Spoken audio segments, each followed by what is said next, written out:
One of the great aspects of UTC is that we represent all types of utility companies. Not only do we have electric, water, and gas utilities as members, but we also have investor-owned utilities, cooperatives, and governmental agencies. Each of these categories of this industry have their own unique challenges and opportunities. But today, we'll be focusing on the municipal utility business and how those companies serve their communities. Hello, everyone, and welcome. I'm UTC President and CEO Rusty Williams, and I want to thank you for joining us today on this edition of the UTC podcast that we call The Intersection. Now, we call it The Intersection because UTC and its members sit at that intersection of technology and the delivery of reliable and cost-effective utility services.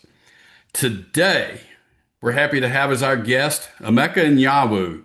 Emeka is currently serving as the Chief Executive Officer of the Lincoln Electric System, which serves the Lincoln, Nebraska area and the surrounding communities. Emeka, it's great to have you with us today here on the Intersection podcast. Thank you, Rusty. It's exciting to be with you and excited to talk about one of my favorite topics. Oh, I look forward to it myself. So, we've done these podcasts, we've done them different ways. I've listened to other people do it different ways.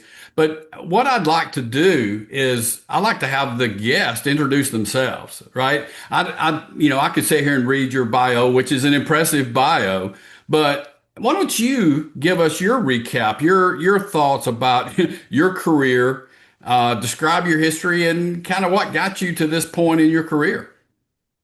Yeah, thank you. It's I appreciate the opportunity to talk a little bit about how I got here. So I've been in the utility business here, closing in on 24 years. I really identify at this point in my life as a utility professional. I spent more than half of my life in this business. I started 16 years at an IOU. Kansas City Power and Light Company, which is now the utility Evergy. I was there during the first merger and left right before the second merger. So spent about 16 years there and left there to go to Seattle City Light. And that was my first step into public power where I worked. Most of my career prior had been really around engineering and operations on the wire side of the business at Kansas City Power and Light Company. So I'm an electrical engineering graduate of the Iowa State University. Go Cyclones. I also have an MBA from Rockhurst University in Kansas City. So when I left college, I got the job at Kansas City Power and Light as a distribution engineer, and I worked there in engineering and operations for 16 years. Took the job in Seattle, where I was really starting to pivot my focus and really thinking about the opportunity to do work in and around the future of utility service provision and the future of the role that utilities were going to play in our communities and in the energy services that our customers want and need. And I was in Seattle for almost 6 years before I had the opportunity to come here to LAS. So after Seattle and doing a lot of that work that was focused on the future of utilities, it was exciting to come to this utility. And I've been here just now over 2 years, where we really have an incredible, remarkable, really municipal utility here in the heart of the nation. We are just now a very spry 60 years old as of the beginning of this month. But really, this is a very solid organization that has built its reputation on solid operational practices, good stewardship of its assets, and a healthy dose, dare I say, a heaping helping of local governance and local control, local interaction with our community around how we run the utility and what the utility's priorities are. So, as I said, I'm a utility professional by identity.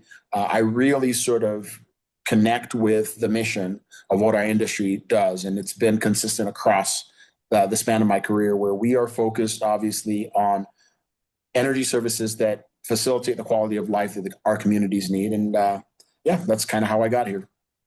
Okay, well, that's great. And obviously, we know your role now at LES, But what kind of roles did you have at Seattle City Light or at Kansas City Power and Light? Just to kind of give people an understanding of your background. Was it in power delivery? Was it in the finance side or whatever? Just if you will. Yeah, sure. So again, most of my career has been focused up until I got into the executive ranks, really around operations. So I started as a distribution engineer. I had a couple of supervisory roles in different parts of the utility functions, engineering and design. I supervised line crews for a little while. And then I moved back into the engineering space and led distribution planning and engineering and asset management for several years as a director before I took the job ultimately that took me to Seattle. And I started there as the energy and technology innovation officer, or engineering and technology innovation officer. And that was really a role, again, that was focused on the engineering services on the wire side of the business, as well as really the utility of the future work around technology innovation, thinking about future innovations that are within the utility operational and energy services chain. That job then transitioned to a, a sort of version of the role that was really focused around strategy and innovation as well, right? So I was the energy innovation and resources officer, but really it was the utility strategy, both on the wire side and really also on the resources side, as we are all really starting to grapple with the changing face of the energy mix and sort of really, in many ways, kind of a chief strategy officer role, even though that wasn't the title. And that was the role I was in before I took the CEO job here at LES. Okay, well, great. And I think it's interesting and valuable to have that kind of background. Again, I'm an engineer way deep down in my soul as well, and I call myself a recovering engineer. But I've been in those kind of roles through a lot of the career. But the first 2 years I spent at Alabama Power Company was as a distribution engineer. And so you got to learn the business, and the aspects that makes it valuable to you. But, the thing that's interesting to me is this business has changed. Again, I'm the old guy here, and at the end of my career. But when I started in distribution 40 years ago, before the technology, before the innovation, in fact, it was right the opposite. I know it's before your time. You may have talked to some of the old guys that kind of told you the same thing, but I had a division engineer. It was kind of a standards person. And when I first started, he pointed at the shelf full of books, the distribution standards books, and said, if it's not in those books, I don't want to hear about it. Right. We've been doing the same thing for 50 years or 100 years or whenever God created electricity, and so today is an exciting time to be in this business because it's not the same thing day in and day out. You may or may not agree with that. No, I completely agree, and it's sort of really interesting. And you sort of nailed the the trajectory of my career, and sort of I kind of in many ways stepped into this industry at the sort of the crossroads of moving away from, as you described it, kind of that old guard approach to utility services as we were beginning to reckon with technology. Right, that was a utility at the time that I think was probably certainly within 15 or 20 years of having really the first PCs, right? Hmm. Let alone beginning to do some digital analysis and certain kinds of using some of the modeling tools that we started to use early on, right? And that really transformed the face of what you described. But I still, I was close enough to it that, as I described to folks, my first day at Kansas City Power and Light, that's exactly what happened to me. Is I sat down at my desk and someone handed me two about probably 3-inch thick binders of distribution standards, construction standards, and said, "Here you go, read Yeah, these." Right, and there they you basically go. kind of left you in the cube, and right, like you were meant to sort of get indoctrinated to really absorb the discipline of working through those standards. And so much of that has changed as we really are thinking about different ways of the utility system operating, the dynamic systems, the dynamic expectations of customers and communities of us, and sort of how that is evolving the way we think about what qualifies as the right level of services and interaction that we have with our customers. And so, yeah, it's it's a really exciting time, and it lends itself a lot to our topic today around leadership, right? Because Right. that was an interesting leadership lesson for me, my first day on the job, to be handed some books and essentially left to my own devices. How do you grow a young engineer that way? How do you position them for long-term success as a technical professional? And so, in many ways, that started the industry, and the relationships I had with, as you said, sort of some of those more seasoned engineers, senior engineers, some of the folks who taught me a lot of the basics around. It wasn't so much whether or not it needed to be on the shelf in order to be done, but it was really about the discipline of the way you think about the problems you solve Absolutely. and the impact and the import of the choices that we make, right? And that was really the lasting thing, right? Our tools and our techniques may have changed, but the principles are very much still the same as, like you said, when you started your career, where we were really thinking about the impact of decisions and how that affects keeping the lights on. That's it. And that's that utility mentality, right? Regardless of what it is, keep the lights on. And if the lights go out, get it back on, right? And that's some people just are not meant to be that. And a couple of times already, and we have only been talking for, 5, 6 minutes. You've mentioned the word communities a couple of times, right? So what is it about the municipal utility environment that connects it with the community they serve? I mean, I know you're really connected with your communities that you've been in, that you've lived in, and part of the utility opportunities that you've had. But what is it that connects the municipal utilities with their communities so tightly? Yeah, it really is one of the things that I love the most about, like I said, I identify my identity is really wrapped up in being a utility professional. And it's because of the impact that the work that we do and that I've gotten to do for my whole career really has on people and communities, families and neighborhoods and businesses that we serve. Um, and that's what utilities are all about, right? And it doesn't really actually matter what the model is. Again, I've been at a medium to large IOU. I've been at a large public. This is probably a medium to large size public utility. And that purpose is the same, right? And I think that's part of the lasting message there is the purpose of services to the communities and remembering, right? You're not just talking about ratepayers or even customers in many ways. You're talking about communities. And that's one of the things that does set public power and the municipal model apart, right? Because we are really embedded, right? We are an asset of the community. We are the way we are formed, we are attached to the city of Lincoln. And so that means that our purpose is really about delivering value to that community in whatever form and whatever set of values that community has. The things that Lincoln and the surrounding areas think are important are our mission, right? And it it delivers a different kind of relationship and connectedness to those communities. Certainly, it facilitates, and one of the things that I've really strived to do throughout my career is to be really involved in the community, to participate. And I serve on a few nonprofit boards here in Lincoln, and that's really important and rewarding stuff for us as an organization and me as a leader in the community to do. And so, that's one way that we really stay connected. But it's also true because of the kinds of communities that are served by municipal utilities. Our customers are our neighbors, right? They're people that we know. They're people that we Mhm. go to the grocery store with, that we worship with, that our kids play on the same sports teams, Right. right? And so it also is, right? We have this kind of saying here around LES, it's local people serving local people, right? And that really embodies what we are about, right? We are the people that we are serving in many ways.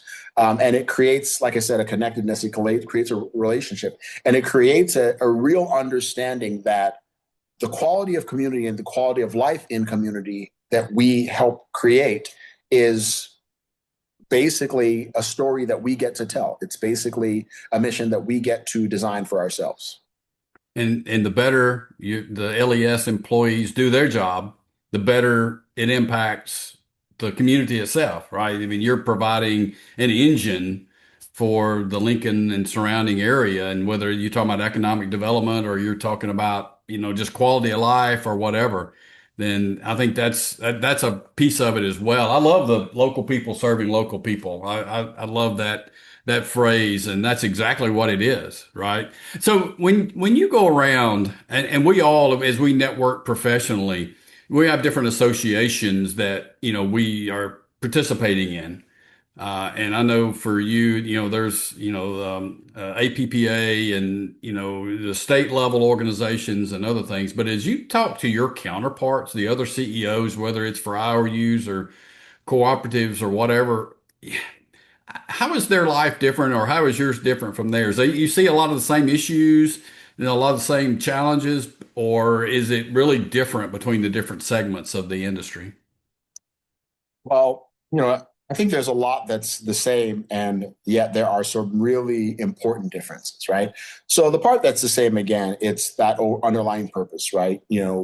My experience of the industry is that most utility professionals are like me. They really, the mission, the purpose of what we do really resonates very deeply with them, right? And we are all sort of in this business, kind of fundamentally, we are generating, transmitting, and distributing electricity, right? And as you described, right, I mean, the physics of the system are no different in Lincoln, Nebraska than they are in Mobile, Alabama, than they are in Kansas City, Missouri, than they are in Seattle, Washington, right? The Right. physics of the system are the same. But part of what's different becomes, again, the way that choices are made and the governance. I mean, certainly when you think about the motivations, the things that ultimately are determinants of choices that organizations make, it matters a lot who sort of is in the room, who is around the table, who gets to say, right? And so we have an administrative board, like most publicly traded organizations have a board of directors, right? But our administrative board is really intended to be representative of our community, right? And so they are selected by our mayor, or they are confirmed by the city council, and they are meant to be representative of the community in that way. They're meant to be a Mhm. voice for the community. They're meant to be people that community members can go to directly and do often with their interests or concerns or recommendations, feedback for the utility. And so again, that connectedness, right? The ability for us to be singularly focused on what our community wants and needs from us, right? We don't have, right? We are not a nonprofit, but we are a not for profit, right? So any profit that we make, any revenue over our expenses that we make, gets sort of funneled back into the business to improve the services and improve the quality of life for our customers. And so that creates a different kind of focus. It eliminates certain split incentives that you might see in some other places where they are sort of having to balance different things. It's also true that because we are a municipal and our service territory is really Lincoln and sort of this surrounding community, right? It's a single community with its own interests. It is not diluted by what might be of need or of interest to another community that might have a different set Right. of Mhm. needs or values, right? And so we get to sort of really focus on our community. And that's one of the things that is really foundational to public power is this concept of local control, locally governed representative leadership. Um, it also means that it gives us the ability then to be very intentional about how we engage with that community and how we approach what is of value to the community. We did a strategic planning process last year. And one of the things we did through that process is we had a community survey. We had over nearly 1,200 community members respond to a survey. And we took, and I personally, our whole executive team and many members of our staff, but we all read literally all of the comments, word for word, right? There were certainly sort of some selection, kind of multiple choice type responses, but there was room for lots of long form answers. And I read every word. I was fascinated to hear directly from our community. But we also had community meetings in person at sort of various locations around the community where we sort of town hall style listened Right. to what the community thought about our strategy. And so that kind of stuff and the ability to bring that really directly back into our process, our decision-making process is the kind of thing that public power and municipal utilities are all about. Yeah, and that's the interesting thing about UTC is we have different entities that are members of the association. It's electrics and gas and water utilities, but it's also the IOUs, the municipals, the cooperatives. And so, we while we can't solve everybody's problems, we're looking for those common grounds. And when we're talking specifically about technology kinds of issues, cybersecurity, IT type things, then there's a lot of common ground there for sure. But that I appreciate your perspective there from your where you sit and how that involves the community. I appreciate that. But I want us to talk about leadership a little bit. You mentioned that earlier. I think you and I have a common interest here in looking at ways to not only improve ourselves, but to help those that are around us, whether it's organizationally or individually. That's kind of an avocation of mine. Every opportunity I do get, I'll do a little bit of a leadership moment over here. Or I've back 3 or 4 months ago, I started doing like a little 1 minute leadership video that I post on LinkedIn. Any opportunity, to help people understand and to grow. So, what is it about this idea of leadership development or organizational culture that kind of drives you, or that why is that your passion? And what are some of the things you do to try to help those around you? Um, Great question. So yeah, as you mentioned, we talked about, right. I consider myself certainly not an expert on leadership or organizational behavior, but definitely something of an enthusiast, maybe even a hobbyist. I spend a lot of my time sort of trying to learn and understand the science and the art of leadership and leadership in organizations. And it's been, and I've had an incredible opportunity to sort of really learn from a lot of great teachers about that. You know, there's a quote by Peter Drucker, who's sort of one of the kind Oh of the yeah. forefathers of leadership, right, and leadership study, leadership science, that culture eats strategy for breakfast. And it's sort of this idea that, right, the culture of your organization is the biggest determinant of whether or not you are able to perform, whether or not you're able to perform at a high level and deliver a strategy.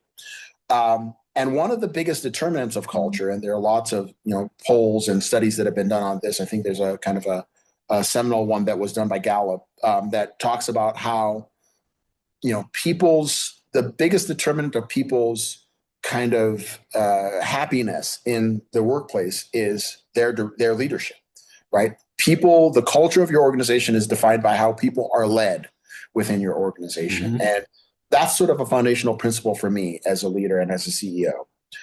And so, I throughout my career, I have always tried to, especially as I learned more about the importance of leadership, and that the idea that leadership really is, it's not sort of it's not a, a genetic thing that people are born with, or Right. you hear people say he's a born leader or she's a natural leader Yeah. or what have you.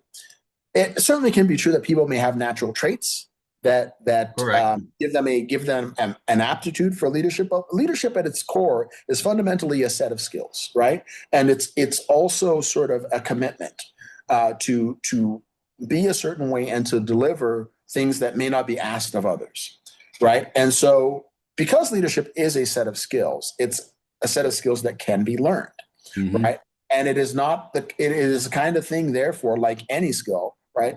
You can pick up a guitar and try to be self-taught, or you can get a really good teacher and have them teach you, right? Right. And one of those is a more efficient way to learn something than the other. And so I firmly believe in the importance of teaching leadership, of giving people resources and instruction to develop leadership skills. When I got to LES, we started this concept of thinking about how do we develop a program that creates an opportunity for all of our leaders to learn kind of the fundamentals of best practice leadership, right?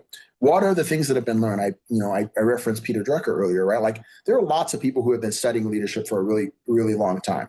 And so we sort of colloquially defined it as leadership the LES way.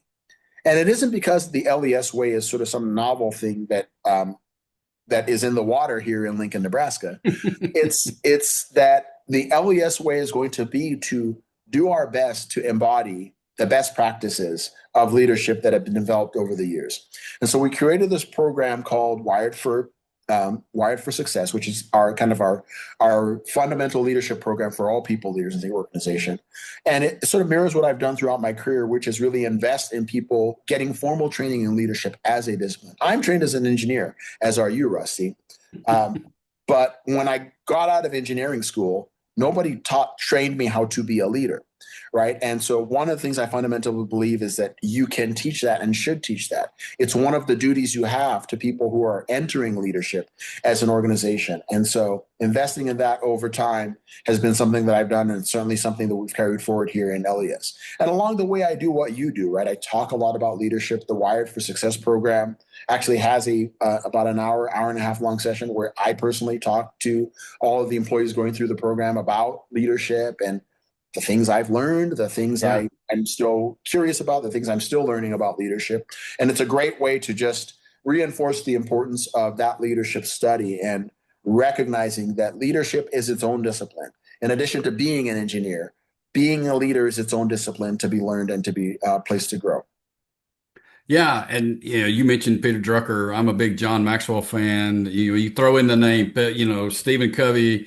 I'll even throw in Sun Tzu Art of War. Just find those snippets there, with whatever strikes your fancy. But I love what you just said. It is something that can be learned, it can be honed, it can be improved, and quite honestly, my perspective is it's not leadership development is not a destination, right? It's a journey. You're continually looking for ways to make yourself better. And I think one of the keys to that is having a mentor or mentors throughout your career to help you, people you can talk to, people that can give you advice.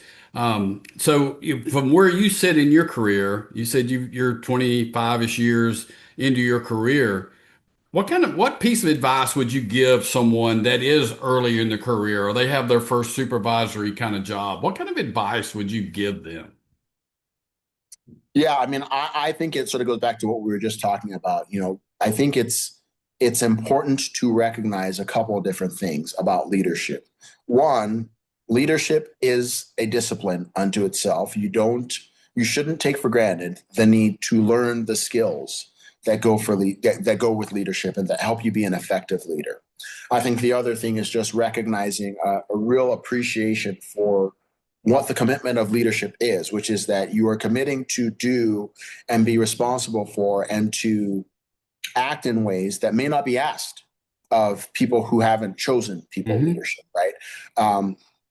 A piece of advice that I received kind of later in my career that I maybe wish I got the very first day I stepped my toes in leadership is about how the thing that motivates you as a leader to do those things that you're called to do that are go above and beyond what others might be asked to do, is motivated by the degree to which you feel like you can have an impact, right? What you want to be able to achieve as a leader is what will drive you to be willing to do those things.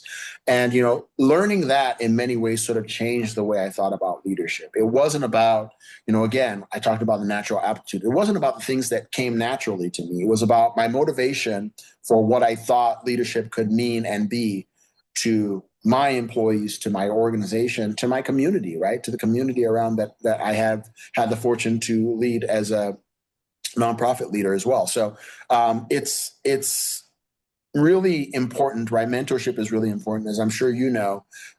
Mentors get almost as much, if not more, out of the relationship as Yeah, mentees, you're right. right? And I think one of the things that I love to do is to sort of talk to young people or new leaders coming into leadership, and talk to them about the things I've learned. I always also like to say, hey, never be afraid to raise your hand, right? That's one of the most important things you can realize as a person, as a professional, as a leader, is that you are really the author of your own story, and raise your hand when you think there's something that a place you want to lead, a place you want to step up. Yeah, and that's we do have a board of directors at UTC, like you were mentioning other entities. And about a year ago, we had one of the members of the board basically give that speech, right, to the board, a board member giving a speech to the rest of the board, which was fabulous. And it was basically, he was saying, I was too dumb not to realize I wasn't supposed to raise my hand. Right. And, volunteer, get those experiences, don't be afraid to stick your hand out and introduce yourself to somebody. And, and we're getting close to the end here, so we'll wrap up. But I want to know one thing. When you look back in your 25 years, is there something you would change that you've gone through in your career when you look back? That's a great question. I don't know that there's a ton I would change. We have a great general counsel here, and she and I often joke that she likes when I play lawyer about as much as I like when she plays engineer.